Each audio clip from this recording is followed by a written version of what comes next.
Hi guys, welcome to another video. Today we'll take a look at another 1v1 ranked game, and this time it will be against Suwak. You probably saw some games from me before. We haven't played for a while again, so this will be another nice matchup. We are playing on the free player map. He's playing on the bottom side of the map as purple, and I'm in the top right corner as the black human. So let's resume the replay. This will be a really quick game, as you can see, only 11 minutes, which is still a little bit longer than my average game, which is usually around 9. But of course he's a really good player. With the top players it's usually around 20 minutes rather, so this is kinda quick. I'm setting up my usual base, going for barracks on this side, then sawmill on the left. And it's kinda lucky for me that he spawned on the bottom side of the map, because then I have really strong defense from these barracks, so that's really good. He's talking about my high MMR 3700 during this game, but actually this was the day when two guys actually overtook me. They got a little bit more MMR than me. They increased the gains a lot. I mean, the developers, you can now gain like 150 MMR per win, and the problem is that since I have such a high MMR and I'm constantly playing with lower players, I almost never play with anyone higher, or I mean, I maybe never played since I got the rank 1. I can get only maximum of 50 MMR per win. Sometimes I get only 5, sometimes I get 50, but if I lose something, I lose 150, so and it's really hard to actually push somewhere at this MMR. So even though I still have a really good win rate, above, I mean, around 70 wins and below 10 losses, like 6 maybe. And 1 was disconnect, so overall a really good win rate. It's still pretty difficult to actually effectively climb the rating if you don't have much time for it. So I don't know when I will finally decide to push rank 1 again, but with more and more players coming to the game, it's becoming definitely more and more difficult. But I mean, if you are in top 10, you are definitely you are basically one of the top players. It doesn't really matter. The first player can be the best player and also the 10th one. It really isn't too relevant, to be honest. It's just right now mainly about the amount of games you can play, so it's not too important. We can see that Suwak actually decided to go on this side of the map for some reason from his position, and he also built his barracks behind his gold veins, which is really good in terms of defense from this side, but he's completely leaving it open on this huge entrance, so I don't really like this approach. But at the same time, yeah, he wanted to quickly check if I was here, which would be kinda good, because as you know, I'm always building barracks on this side, and at this early stage I would definitely have all of my archers here, and if he actually found me there, he would now start harassing my peasants, and I'm not sure how I would actually defend it. So this was kind of lucky for me that I wasn't on that position. A little bit unlucky for him, but I mean, this was really cheesy. Yeah, he should be still farming some neutral enemies somewhere, which he's not doing, so I think this is a little bit of a mistake from him. I already cleared the whole expansion here and now killed many wolves, and quickly I will destroy this whole wolf's den. And we are constantly producing more archers, more peasants. I don't think he started killing any neutrals yet. Oh, he's probably going for his first camp. Maybe he killed like 1 unit somewhere, but overall I don't think he really destroyed anything yet. And now he's trying to fight all of the archers at the same time. He's evading lots of arrows, but he will still get shot from time to time, so he might lose this archer if he wouldn't be careful enough, which he was, so definitely kinda good micromanagement there. I already cleared the wolves. Now I'll quickly one-shot this camp, and as you can see, now I have a really strong army of level 2 archers.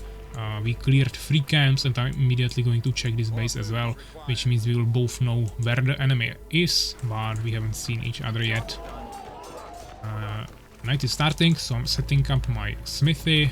This time looks like only with 2 peasants. Usually I do it with 3. Actually, there is the third one. He was probably walking from different direction. And we have 3 farms, all of them with 3 peasants. He has the same thing, but he's not building the smithy yet, so I will have a little bit quicker cannons. He has the resources for it, but he doesn't have wood. He has only gold, so a little bit bad macro in terms of wood gathering. Here I managed to force him back with just 4 or 5 archers. on barracks, so just a really good barracks position for this defense. Without cannons he doesn't want to push into this, which will probably make him build the smithy now. And now he placed it down, but I already have it completed when he's placing it down, so that's a huge advantage for me, and we can immediately start producing the cannons. We are on 0 food, but it's not that big of a problem. Overall we are doing pretty decently, and here I decided to go with my archers around the map. Not sure if I'll walk through these camps, probably yes. I want to clear some more enemies, or we can go this way, doesn't really matter. We just need to get into his base and start harassing a little bit. He's actually power building this only with 2 peasants, so even though, I mean, he had it later, he started building when I already finished the smithy, and he's also building it slower with a little bit smaller power building, so even faster cannons for me. First one is out, second one will be probably queued once I hit 260 gold, which is now, maybe I was now focusing actually on the food and also some micromanagement here. Now I should queue another cannon, also making more archers, more peasants when I can. So yeah, it got reduced a little bit, but I still have more than 1 cannon advantage because of the speed of production. Here I actually met his archer army with my archer army. I had better levels, so even though I was damaged, I was able to quickly take him out like this. Unfortunately, I don't think I will continue pushing here. I also managed to snipe out some peasants there, which was really good. That definitely helped a lot. Unfortunately, yeah, here I actually managed to set up the cannon. If he didn't make this cannon, I would probably kill him here. Because they're already in his base and that's only like half of my army, so it was quite funny. Unfortunately, he had the cannon there and I didn't really want to fight it. I could have ran into it, maybe take one shot with one archer, hide behind the blacksmith and or smithy and shoot him, but it will be still quite difficult. Here I actually ran into the not goblins, bandits. It was a bit of a mistake. I don't think I was actually watching here, so hopefully we won't lose any units. But we managed to at least push him back a little bit. I just need to reposition the low HP archers in the back and we should be fine. Yeah, so on 4 HP I finally saw it. Took me a bit of a time. I could have finished some bandits there for some kills. Not too important. Now we are going after 3 cannons. We are going for the siege ability, artillery. Now he's finishing his 2nd cannon only. Definitely he's really behind. Here I decided to put my archers into this corner.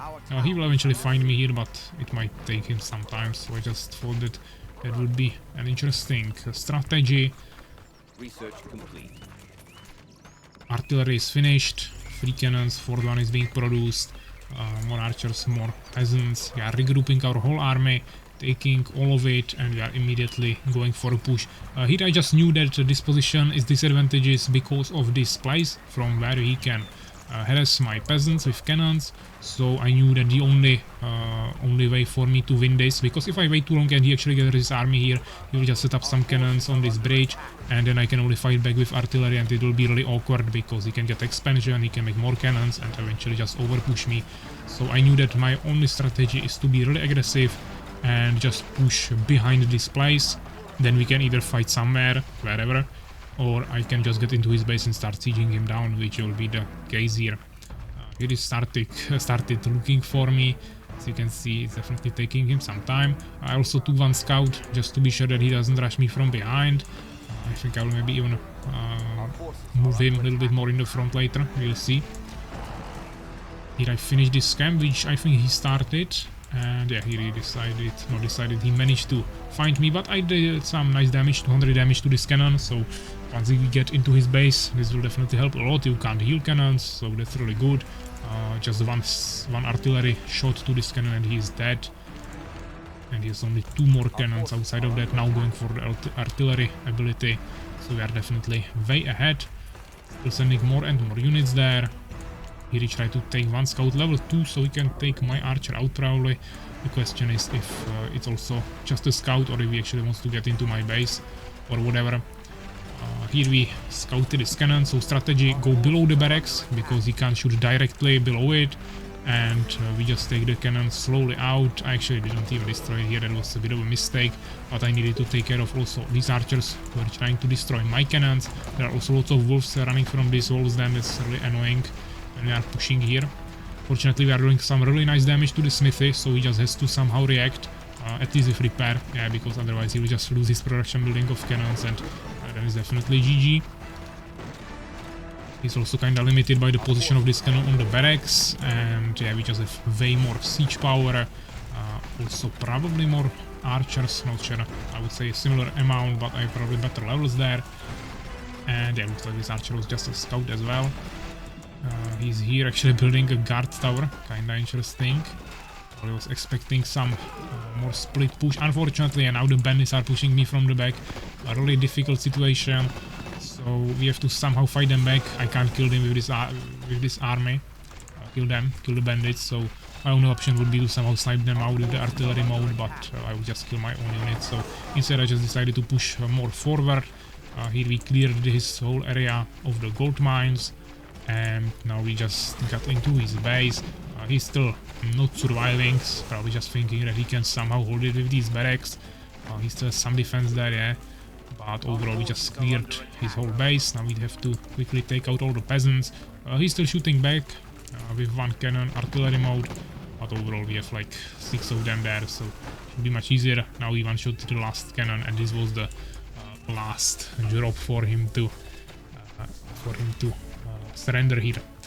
So pretty nice game. We can check the results once the replay ends. Overall, I think pretty balanced in terms of resources. Only 200 more gold for me from gold mines, even though I stopped the income now for a second. Overall during the game, it was probably pretty similar. Yeah, this was really just a slowdown for the last 2 seconds for 200 gold. In terms of lumber, I had a little bit more, but also really similar. Also similar trained units, but we had better kill ratio, yeah, almost double, even though not quite, yeah, so definitely not as good as we had in the previous games with the other players. In terms of buildings, it's actually exactly the same, 9 to 9.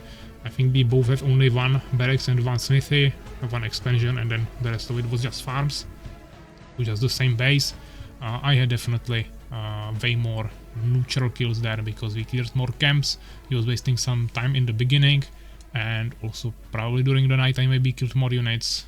I think I had maybe a little bit better map control, but overall the night didn't make too big of a difference here. It was mainly just the camps that I cleared, which gave me some extra resources and lots of experience, which is always really worth it. So yeah, nice game, hope you enjoyed it, and I hope to see you next time. Bye guys!